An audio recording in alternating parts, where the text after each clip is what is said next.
ബിജു പങ്കജ് തുടരുന്നുണ്ട്. ബിജു, ഇതിപ്പോൾ നമ്മൾ മിനിസ്റ്ററിന്റെ അടുത്ത് സംസാരിച്ചതാണ്.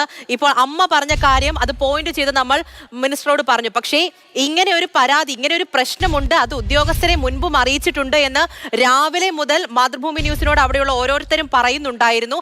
അത് മിനിസ്റ്ററിന്റെ അടുത്ത് ചോദിച്ചതുമാണ്. എന്നിട്ടും ഇത്രയും നേരം അതിനെക്കുറിച്ച് ഒരു പരാതി ലഭിച്ചിട്ടില്ല എന്നാണ് മിനിസ്റ്ററിന് കിട്ടിയ വിവരം. ഇനി നടപടി ഉണ്ടാകുമെന്നാണ് പറയുന്നത്.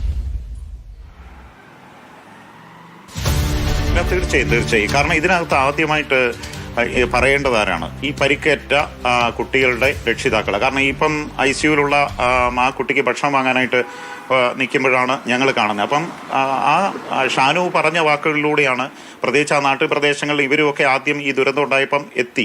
അതുകൊണ്ട് തന്നെ ഈ ഷാനുവിൻ്റെ അമ്മയുടെ വാക്കുകൾക്ക് വലിയ വില കൊടുക്കേണ്ടതുണ്ട്. ഇപ്പം ഞാൻ മനസ്സിലാക്കിയത് ഇപ്പം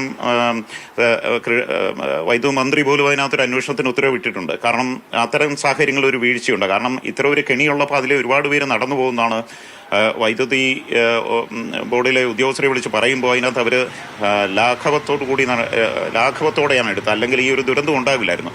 പ്രത്യേകിച്ച് ഇങ്ങനെ ഒരു തെരഞ്ഞെടുപ്പ് വിഷയമായി ഈ പ്രശ്നം ഉയർന്നു വരില്ലായിരുന്നു. എന്തായാലും ഒരു കാര്യം ഉറപ്പാണ്, അവിടെ ഒരു വീഴ്ച സംഭവിച്ചിട്ടുണ്ട്. ഞാൻ മനസ്സിലാക്കുന്നത് നമുക്ക് വിലയിരുത്തുകയാണെങ്കിൽ ഒന്ന് KSEBിയുടെ ഭാഗത്ത് വീഴ്ചയുണ്ട്.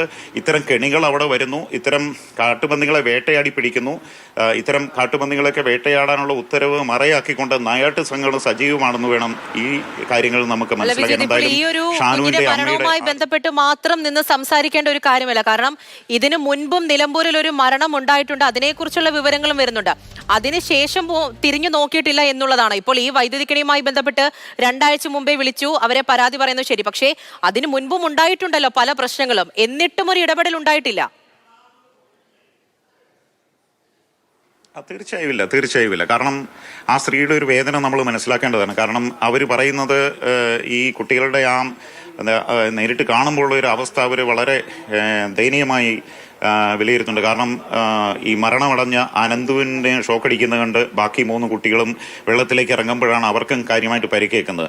തൊട്ടടുത്തൊരു വീടുള്ളത് കൊണ്ട് അവിടുത്തെ ആൾക്കാർ ഇറങ്ങി ഇത് ഷോക്കടിച്ചാണെന്ന് അറിഞ്ഞ് ഫീസ് ഊരിയപ്പോഴാണ് അവർക്ക് ഈ ബാക്കിയുള്ളവർക്ക് ജീവനെങ്കിലും കിട്ടുന്നത്. അല്ലെങ്കിൽ അവരും വലിയ അപായത്തിന് ഇരയാകുമായിരുന്നു.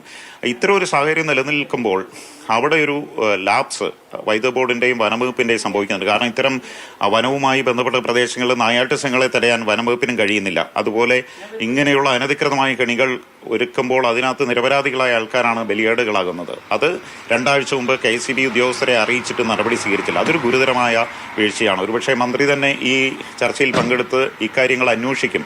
കാരണം ഇത് ആദ്യമായിട്ടാണ് ഇതിന് അഫക്റ്റഡായ ആളുടെ അമ്മ പറയുമ്പോൾ അതൊരു പക്ഷേ വൈദ്യുതി വകുപ്പിനും അത് ഒഴിവാകാൻ പറ്റുന്നില്ല. അതിനകത്ത് അന്വേഷണം നടത്തിയേ തീരുള്ളൂ. ഇപ്പം എന്തായാലും ഇക്കാര്യങ്ങൾ ശ്രദ്ധയിൽപ്പെട്ടപ്പോൾ വൈദ്യുതി മന്ത്രി തന്നെ ഇതിനകത്ത് അന്വേഷണത്തിന് ഉത്തരവിട്ടിട്ടുണ്ട്. എന്തായാലും അതിലെ കുറ്റക്കാർ ശിക്ഷിക്കപ്പെടട്ടെ. കാരണം അതെ, തീർച്ചയായിട്ടും അന്വേഷണത്തിന് ഉത്തരവിട്ടിട്ടുണ്ട് എന്ന് വൈദ്യുതി മന്ത്രി തന്നെ മാതൃഭൂമി ന്യൂസിനോട് ഇപ്പോൾ പ്രതികരിച്ചിരിക്കുകയാണ്.